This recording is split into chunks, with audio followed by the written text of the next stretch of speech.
দেবো ছাদে বাড়ি, তো ছায়ার পর ছায়ের জন্য একটা নতুন বড় বাড়ি কিনছে। চলো বন্ধুরা বাড়িটা দেখা যাক। আরে আরে কোথায় নিয়ে যাচ্ছ? চলো তো, এইটা হলো আমাদের বাড়ি। এত বড়! দেখি দেখি দেখি। ওরে বাবা রে!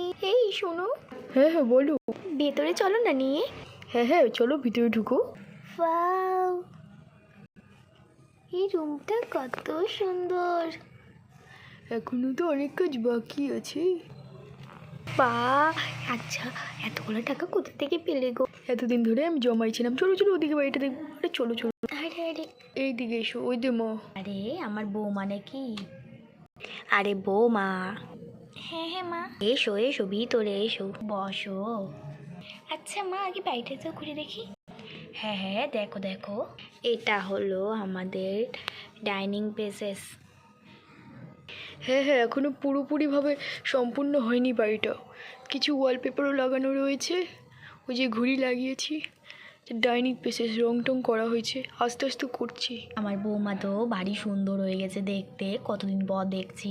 আগে তো কত সুন্দর ছিল না। কি মাখছো বৌমা? মা, আপনি এমন করে বলছেন, আমার কিন্তু খুব লজ্জা লাগছে। এমন করে বলবেন না, আমার কিন্তু লজ্জা লাগছে। বৌমা লজ্জা করে কি হবে?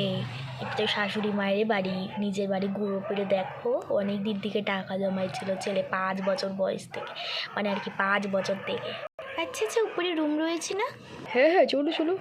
বাও, কত সুন্দর রুমটা। এখানে বসি কি সুন্দর লাগছে। বেডটাও কত সুন্দর, বেশ ভিআইপি ভিআইপি। বাও, রুমটাও কত সুন্দর। হ্যাঁ বলছি যে বাড়িটা ভালো লাগছে তো। হ্যাঁ হ্যাঁ, কেন ভালো লাগবে না? এত সুন্দর বাড়ি কার আবার পছন্দ হয় না? আচ্ছা। আর এতদিন পর তোমাকে দেখছি, কত সুন্দর হয়েছো তুমি।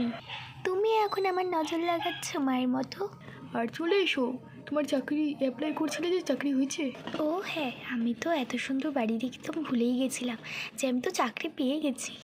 ও, আর আমারও একটা গুড নিউজ, স্যার আমাকে বার করবে না বলছে।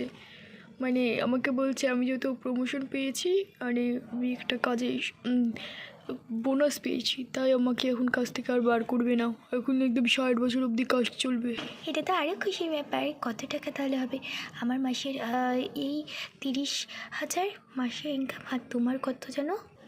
আমার তো ওই 25 ছিল না, এবার 40 করছি জানো। আর সে কত বছর ধরে টাকাগুলো জমিয়ে জমিয়ে আমি এত সুন্দর বাড়ি কিনলাম। আজকে আমার মন টন শান্তি হয়েছে। নন্দিতা দিদি বল